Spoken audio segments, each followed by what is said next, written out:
Bonjour à tous, pour ce premier reportage, nous nous trouverons dans les locaux de l'Académie de football d'Épinay-sur-Seine, un club qui impressionne par sa progression. Nous allons y rencontrer certains des acteurs de cette montée en puissance qui nous expliqueront leur travail au quotidien en abordant différents thèmes.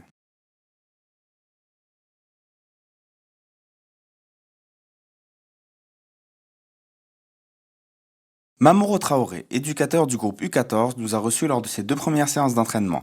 Mamoru est un entraîneur reconnu dans le milieu amateur francilien. Il a quitté Saint-Denis, où il est encore joueur, pour rejoindre Épinay en 2019. Il est extrêmement satisfait de son choix.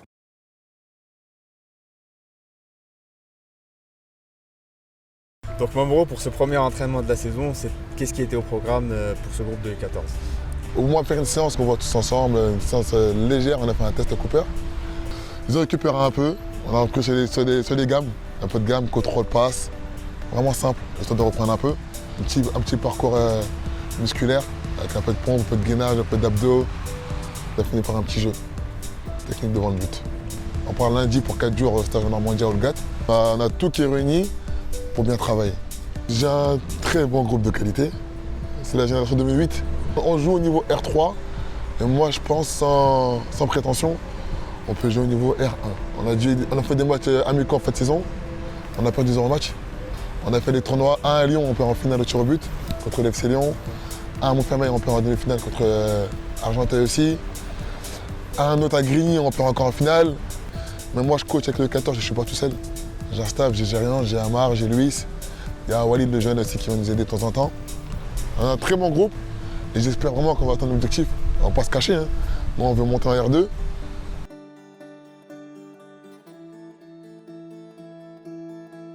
On a entendu pas mal parler d'Épinay en bien, en termes de formation, en termes d'éducateur, en termes de sérieux, d'investissement. Moi je suis arrivé, franchement, on m'a super bien accueilli, que ce soit au niveau des parents, au niveau des éducateurs, la direction, tout le monde. Et chaque année on progresse. Après, la première année où moi je suis arrivé, c'était il y a 2 ans, j'avais la génération 2006, en U14, on a fini premier. Bon, après il y a le Covid qui a fait qu'on a arrêté le championnat. On a fini premier avec 0 défaite. On a enchaîné, on a fait que des victoires, que des victoires. 2007, pareil, l'année où c'est terminé, on était bien parti. On n'enchaînait que des victoires et que ce soit en termes de formation, en termes d'éducateurs, franchement, les Épinay, ils mettent le pain. Ils mettent le plein et ils sont pour la formation. Que ce soit éducateurs, joueurs, même arbitres.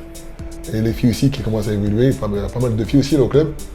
Du coup, là, à tous les niveaux, ça évolue. Et franchement, j'espère vraiment que ça va continuer comme ça.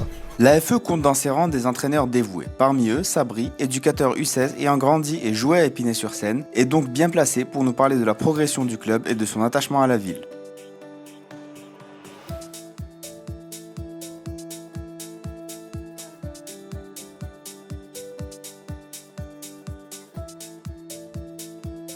Je suis fier de voir ce que le club est devenu, en tout cas est en train de devenir.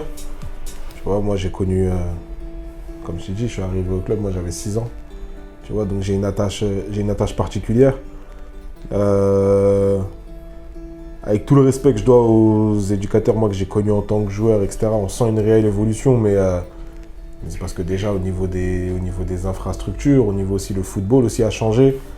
Je veux dire, aujourd'hui tu prends le club d'Épinay, que ce soit du bureau jusqu'à l'éducateur de la plus petite équipe du club, tout le monde a des super connaissances footballistiques, tout le monde a une pédagogie, tout le monde veut tirer dans le même sens, tout le monde a le même objectif. Le club est en train de se structurer petit à petit, c'est magnifique, comme je t'ai dit, on tire tous dans le même sens. Et moi, je suis arrivé à un point où aujourd'hui, je me vois pas être ailleurs qu'à Épinay, et pourtant il y en aurait la possibilité, mais je suis pas le seul. Il y a beaucoup d'éducateurs, je pense, qui sont prêts à mettre beaucoup de choses entre parenthèses pour rester ici, en fait. Et chaque éducateur qui arrive, il rapporte une plus-value. Et ça, c'est super important, parce qu'on a aussi beaucoup d'éducateurs de l'extérieur, on n'a pas que des Spinaciens, mais chaque éducateur qui vient de l'extérieur, il vient pour apporter sa pierre à l'édifice et pour apporter sa plus-value. Et c'est ce qui nous fait grandir, en fait. C'est un pari, entre guillemets. En fait, l'année dernière, j'étais avec les U14 et ça s'était super bien passé malgré le Covid et malgré le contexte compliqué où au bout de 3 journées, on a dû tout arrêter. On s'est attaché aux petits.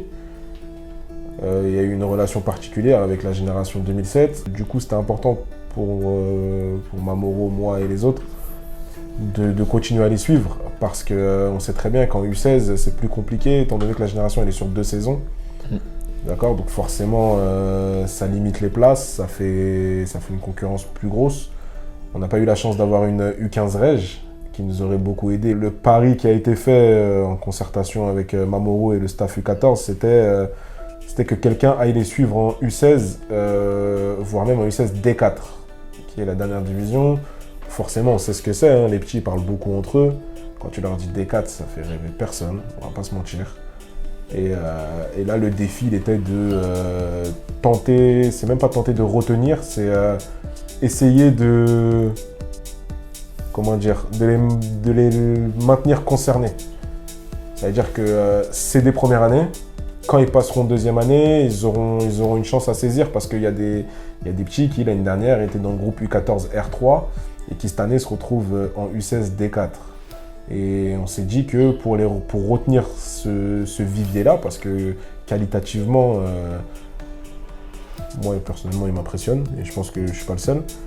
Et du coup, on s'est dit que, fallait qu'un de nous aille avec eux, quoi. C'est le club de ma ville et c'est des petits de ma ville. Et même si c'est des petits de l'extérieur, tu vois, ils viennent jouer pour le club de ma ville, etc. Donc des fois, on fait des choses qu'on ne ferait même pas pour d'autres clubs.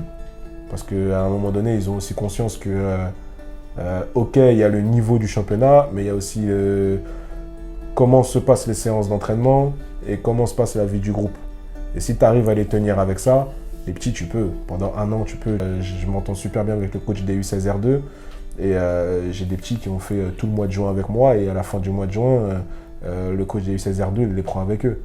Donc c'est bien, ça motive tout le monde et ça permet de les sentir concernés. Donc moi, c'est ça ma mission. En fait, toute l'année, ça va être de faire en sorte qu'ils restent concernés et de leur donner toutes les cartes possibles pour monter en équipe 2, voire en équipe 1 au cours de l'année.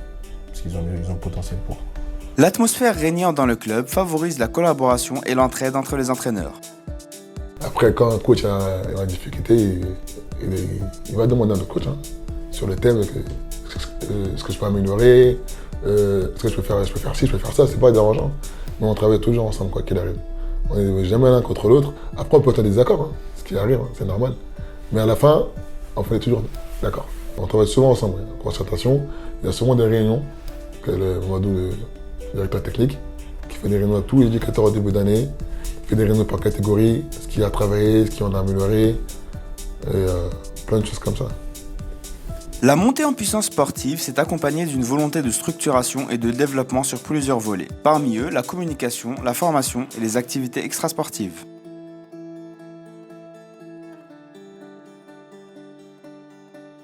On essaye de véhiculer une bonne image du club, hein. Alors, on met beaucoup d'humour, on va voir les éducateurs, on essaye même pour les plus réticents, on essaye de les faire parler, etc. pour raconter le club.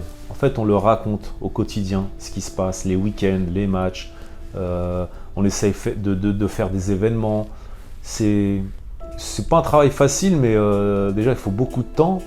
Et puis, on arrive à donner de la vie sur les réseaux de notre club. Et d'ailleurs, on a eu beaucoup de retours et les gens sont très très satisfaits de ce qu'on fait. On est très contents. On véhicule une bonne image.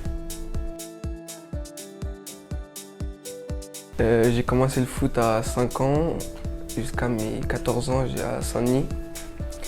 Après, je suis venu à Épinay en U16 et j'entame ma deuxième année ici au sein du club d'Épinay-sur-Seine. Je suis arrivé au club, j'ai demandé à faire une formation d'arbitre, ça s'est fait très rapidement. J'ai eu la réponse en même pas 2 semaines. J'ai passé la formation qui a duré 1 semaine. Du coup, j'ai eu les réponses le mois prochain. Et voilà, ça s'est très bien passé. Aujourd'hui, je suis arbitre officiel du club. Non, on fait des stages pendant les vacances. Bowling, five, mais des trucs. Avant le Covid aussi. Hors foot, c'était mieux. Vraiment, avant le Covid, c'était mortel. Avant le Covid, on avait même ramené des petits. En tout cas, moi, je l'avais fait avec Gossou. On avait ramené des petits, même dans des concerts, dans des trucs. Franchement, on a ramené au Canal Football Club. On a fait des petites sorties intéressantes. C'était pas mal. Le Covid nous a éteints. Comme tu dis, après, mais il y a aussi des devoirs. Hein. On faisait Aide un de petit qui devoirs. sont un peu en difficulté, où les parents n'arrivent plus, entre guillemets, ou les écoles, ils ont besoin, comme si ils montent des notes. Nous, on peut une édition, on prend pas de notes, ça nous dérange. Et retour, on demande rien. Pour les petits qui sont en troisième, Jusqu'à le petit, il a des bonnes notes. Les aider à trouver même des stages, des trucs comme ça. On apprend des stagiaires aussi. Cet environnement positif permet aux joueurs de s'épanouir, comme en témoignent les montées successives qui ont été enregistrées, s'appuyant notamment sur le vivier local. L'année où il y a le Covid, ils ont tous monté. U14 A et B, U16 A et B, U18. Et franchement, Épinay, leur place, c'était pas un district. Maintenant, R3, 14, U16 R2, c'est déjà pas mal. 18 R3, on sait que c'est pas notre place. Du coup, on travaille pour arriver au plus haut niveau régional. Les jeunes spinaciens, franchement, il y a beaucoup de talent, il y a beaucoup de qualité. Et après, bien sûr, hein, on est conscient aussi que le club, il commence à toucher du monde à l'extérieur parce qu'on a une communication peut-être différente. Très bonne par avec rapport aux M. autres Momoté. clubs. Très bon. Les bons résultats des équipes de jeunes se sont accompagnés par de nombreuses signatures en centre de formation. Le travail du club a notamment été salué par le Paris Saint-Germain, qui compte dans ses rangs plusieurs anciens pensionnaires d'Épinay-sur-Seine et avec qui l'AFE entretient de bonnes relations. D'autres jeunes ont aussi pu intégrer des centres de formation de clubs de renom, tels que Strasbourg, Lens ou Auxerre. Cependant, le club n'en fait pas son objectif premier, comme nous l'expliquent nos deux éducateurs. Yannick, reste écarté.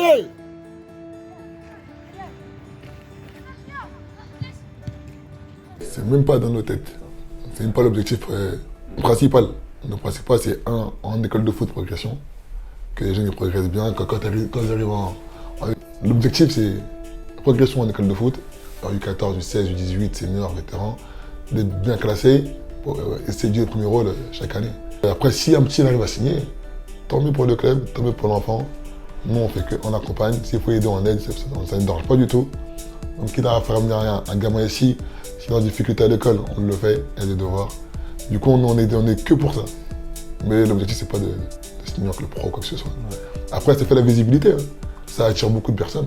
À l'heure où beaucoup constatent une baisse de la pratique du football hors club et un changement de mentalité et d'attitude vis-à-vis de ce sport, nous avons interrogé les protagonistes de l'AFE sur ces sujets. Nous, on n'était pas à l'école, on était dehors, c'était un foot, jusqu'à 22h. Nos parents nous appelaient pour rentrer jouer, rentrer manger, rentrer dormir, c'est pas grave. Aujourd'hui, les petits aujourd'hui, c'est plus génération Play, génération Fortnite. Ils finissent, on va jouer en ligne à FIFA, à FUT. J'ai plus ce truc où on va jouer au foot dormir par un match, on s'organise des matchs, où on va jouer entre nous à 22h tard, c'est pas grave. C'est triste, hein. Mais après, moi, c'est pas tout le monde, hein, mais c'est plus, hein, je généralise. Hein. Pour moi, c'est un constat triste. Pour l'instant, on le ressent pas, mais en fait, j'ai peur qu'au fil des années, on perde un peu la folie. Tu vois, si dans le foot, il n'y a pas ce petit grain de folie là, mais que tu retrouves, on va pas se mentir, c'est un truc que tu retrouves en bas des bâtiments, dans des terrains de foot à 5, etc. Tu vois, et j'ai peur qu'au fil des années, on perde ce petit grain de folie et qu'au final, on se retrouve peut-être avec des joueurs un peu téléguidés. Les jeunes, ils veulent percer tout de suite. C'est pas une chose que nous, au club, on conçoit. C'est pas comme ça le football. Mamoro et Sabri déplorent également le manque de collaboration entre les clubs au niveau amateur.